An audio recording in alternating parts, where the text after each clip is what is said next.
Welcome everyone for City on Hill Surf Coast. I'm Louis Glazebrook and you are watching Surf Coast Cafe, a time for us to meet and get to know those in our church family. And today we are joined by Catherine. She is an osteo, she is a muso, she is creative and she is athletic. And today we get to enjoy having a conversation with Catherine. How are you going today, Catherine? Yeah, going really well, thanks, Louis. So good to see you. We are in the virtual Surf Coast Cafe right now. Are you currently drinking anything? You know, in the virtual cafe. I just finished my coffee. Just finished your coffee. If we were in an actual cafe right now, if we could meet face to face without being socially isolated, what would your order be? Almond decaf latte. Decaf latte. Oh, lovely. Sometimes quarter strength, depends how I'm feeling. Is that for taste or is that for energy? Energy. Yeah. Oh, that's great.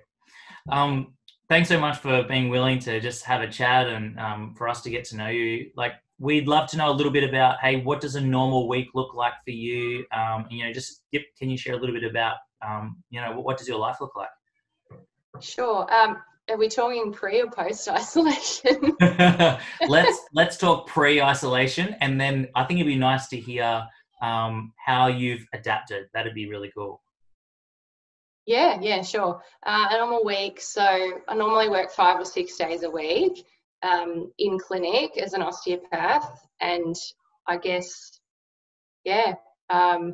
try and fit in my hobbies around that. And, a Monday is usually gym session followed by work. A Tuesday is work followed by Pilates or running. A Wednesday is usually a morning off. And then work. A Thursday is gym and work. Friday is running and work. And Saturday is usually work as well, and followed by gym.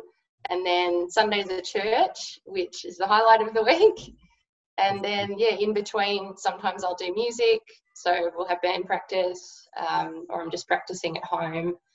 And, sometimes there's GC, but GC is a bit hard to get to at times, just with work finishing late, but hopefully we'll be hosting one soon.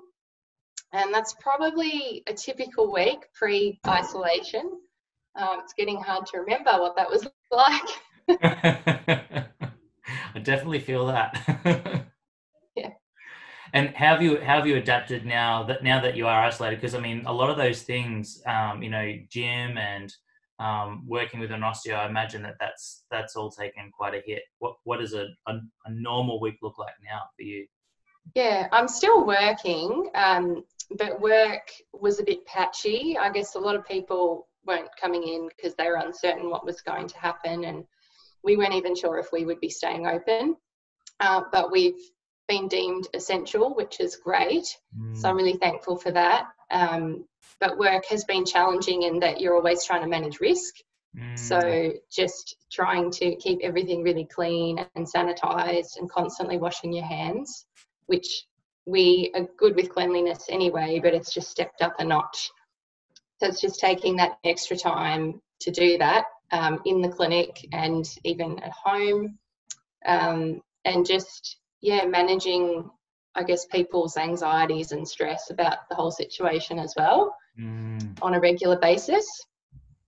So that has been a big change, but I feel like, that is starting to get easier.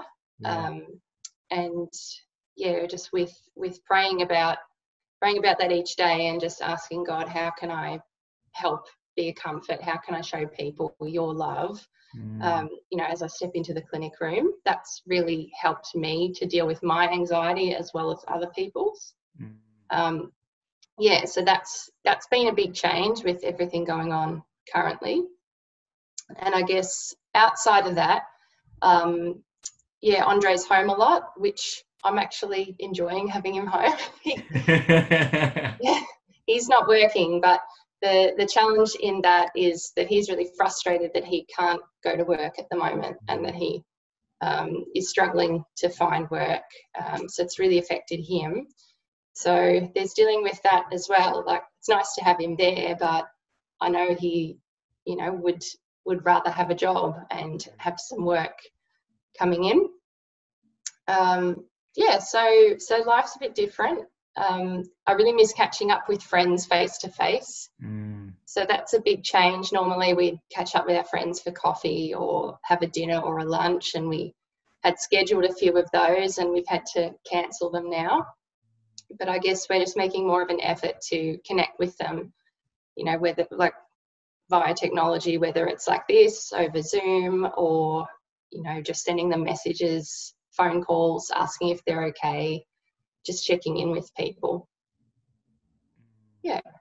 Oh, that's great. I'm really encouraged to hear about like how your faith is giving you some peace in this time, and even the expression of that, you know, in the clinic to help you help others as God helps you. Like, be really great to hear. Like, can you tell us a little bit about you know, what did that journey of faith look like for you? I mean, when did you, you know, for me, I say I started taking Jesus seriously, you know, at these sort of points in my life. But can you sort of pinpoint some significant seasons of what that journey looked like? Yeah, like, so over time in the past. Yeah. Yeah. Well, I guess the one that probably stands out the most is where I would say when I first started taking Jesus seriously. I'd broken up with my ex-boyfriend and I just was having a hard time after the breakup, and I was dealing with a running injury. I've had a lot of those, but I was just really frustrated and feeling really down about things. And it just kind of hit me. If I don't have a relationship and I don't have that, I can't do my running and I can't succeed at that. And then if I can't work or I can't go to uni, what's left? Like, what am I living for? And that kind of made me have a bit of a light bulb moment and go, oh, I need God, I need Jesus. And thankfully at the time I had a friend who I could talk to about those things, who's a Christian. And yeah, I guess that's when I started taking Jesus more seriously, but it was still quite a journey from there, you know, of getting to know him more deeply and changing my life around my faith. There are a lot of habits and a lot of things I was doing that needed to change, I guess. So I was still being refined, and, you know, we're constantly being refined, I guess. Yeah. As Christians. Yeah. And how long ago was that, Catherine? That was 2013, I think. 2012, 2013, around that time. Yeah. So what have the last like sort of 7 years look like for you? You know, as you've, you know, journeyed with Jesus and sought to, you know, like really follow after him. Yeah. What you know, for someone that has never known Jesus before, I mean, what is that like? What has that process been like for you? For me, the hardest thing has probably been trust. So trusting in him to meet my needs and not trusting in things that I do or things of the world, like my job and my ability to provide and, you know, what I think it means to be successful. I've constantly been challenged on that, and in just knowing that he is enough and that he will provide what I need and I don't have to worry so much. Yeah. About trying to be perfect and about trying to make everything work, just knowing it's not that I don't have to put any effort in, but just knowing that it's going to be okay. Yeah. Like, even if things don't work out how I had planned, God will work it for good. Yeah. Yeah. Yeah. Can you think of a specific time when you've really had to like put that into action? Well, now is one. Yeah, that's one that is really fresh in the memory because it's happening now. Yeah, so definitely now, just with, I guess, particularly with financial uncertainty, and we just put a deposit on a house before all this happened, a partial deposit, and, you know, we've had to dip into some of our savings for the rest of the deposit.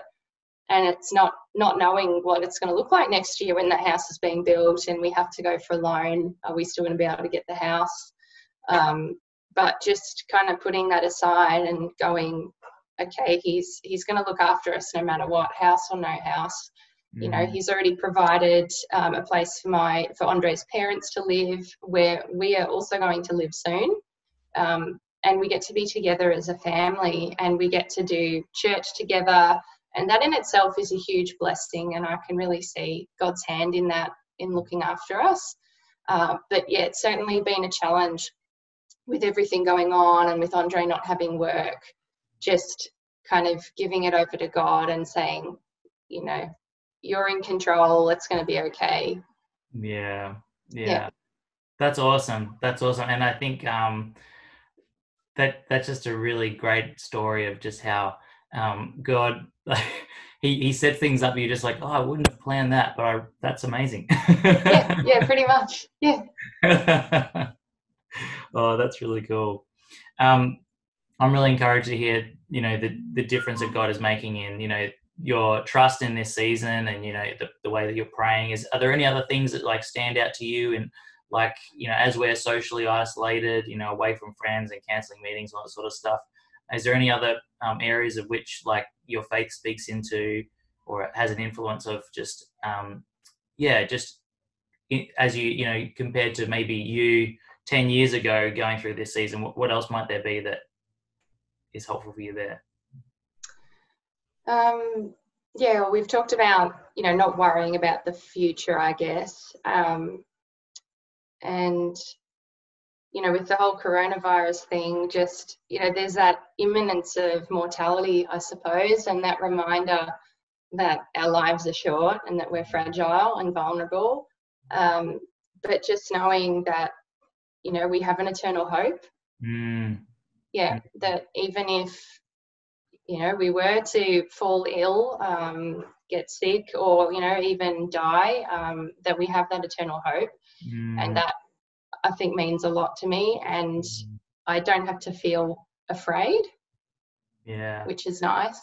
Yeah, I mean, there's still some fear, and fear is all around us at the moment, but I think it's nice to have that peace, and that will be helpful to others that I come into contact with every day, especially my patients, because they're the people I see the most of at the moment, apart from Andre, and also the people I work with in the clinic.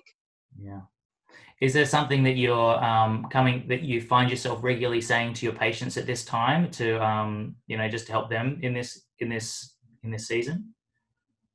I guess just that it won't be forever, and trying to focus on the good things that we still have in our lives. The things, so being grateful for, you know, family and being healthy and well, and, you know, for those of us that still can work, we still have a job.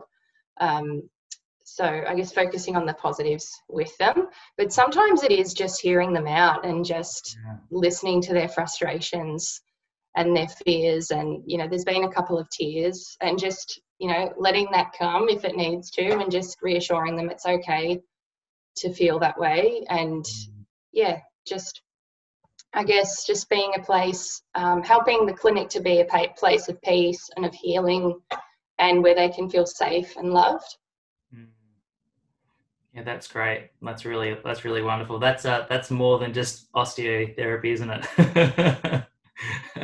Oh, that's really lovely.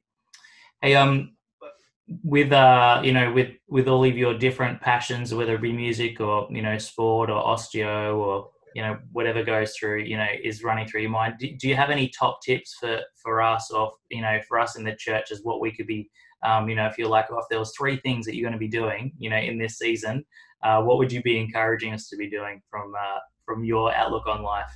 From my outlook on life, yeah, if there's something that you enjoy, like a hobby that you can keep going with that. I know it's really hard because sport's been cancelled. A lot of things have been cancelled, but, you know, maybe if you have extra time, take that time to either indulge in a hobby that you have, or work on your craft, or even find a new hobby. That's really important for our mental health. Mm. And obviously another big one is our faith. Just if you have that extra time, taking that time to pray and really seek God and spend time in his word.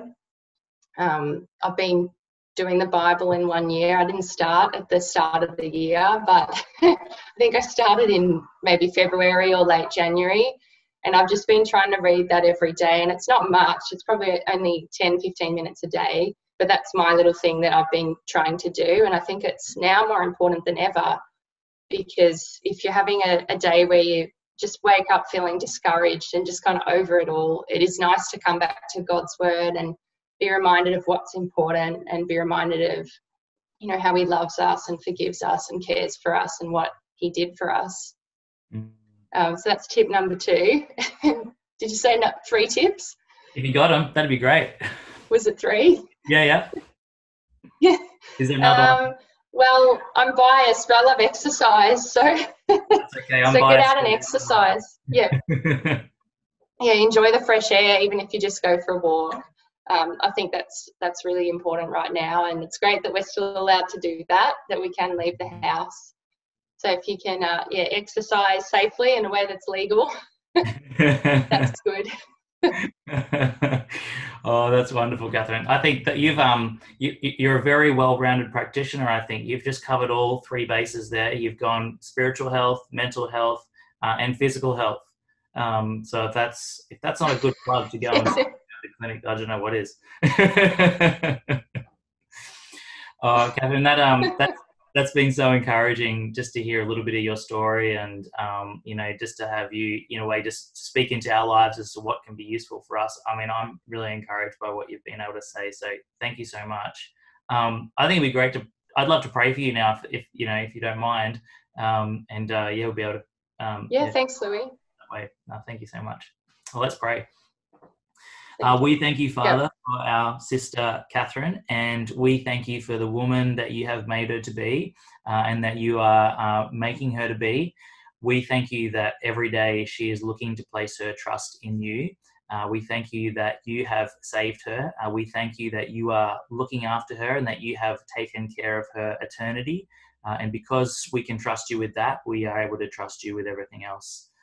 Thank you for the wisdom that she's been able to share. Would we be good at thinking through what she's been encouraging us to do in spiritual health, mental health, physical health, even emotional health? And would we be able to be like Catherine as well, in just being a good listener, being able to hear people out, have a shoulder to cry on, and just being able to say it's okay to feel those things. We thank you so much for her. We pray you bless her and give her plenty of work in this season, and help her to every day trust in Jesus, the author and perfecter of her faith. In his name we pray. Amen. Thank you so much, Catherine. That's been great. See you later. Thanks, Louis.